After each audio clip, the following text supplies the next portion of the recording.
The Dow sold off yesterday. It dropped more than 200 points. It marked the second largest point decline of 2013. So what is going on? Peter Schiff joins us now to talk about it. He's with Euro Pacific Capital.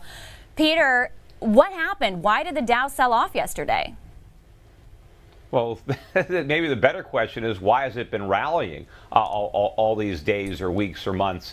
And I think Wall Street has been trying to convince itself that despite the data, that the U.S. economy is actually recovering.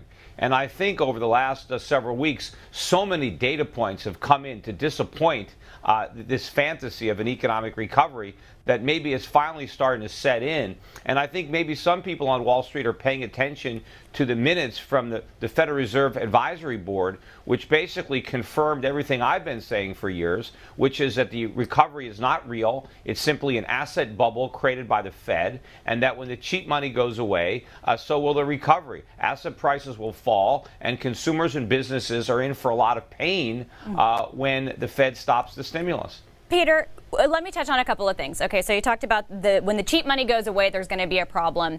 But on a day where, if the markets had ended in the green yesterday with weak data that you're talking about, you could have expected people to say that the markets rose because people were more confident that that cheap money was going to continue.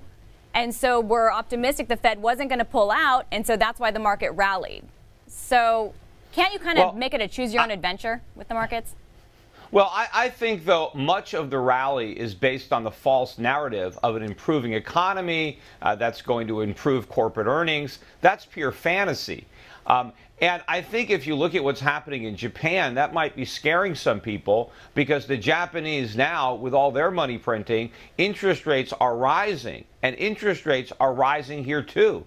And maybe some of the traders are starting to figure out that just because the Fed prints money and buys bonds, it doesn't mean interest rates on long-term bonds are going to go down. In fact, they could end up going a lot higher. So maybe it's the fear of rising interest rates in a weakening environment that's undermining the market. And even if the Fed is printing money, it's not going to overcome that.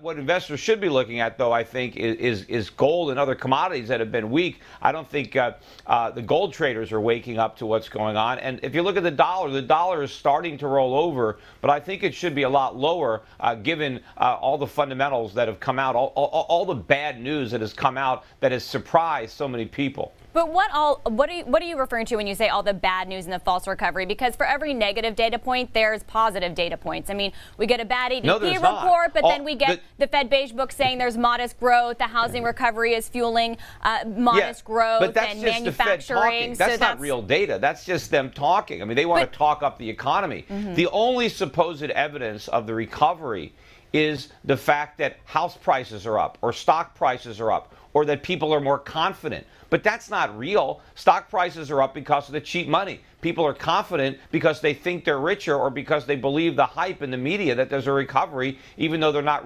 experiencing it. But if you look at the actual data that's coming out on the economy, you know, the ISM, manufacturing, all that stuff, the jobs data, the real hard numbers, not just the talk, all those data points are consistently negative. But I thought you don't believe the hard numbers, Peter, that come out from the government. Well, a lot of those numbers aren't necessarily all government sourced. A lot of them are coming from the private sector. But yeah, I don't believe the government propaganda when it comes to things like inflation.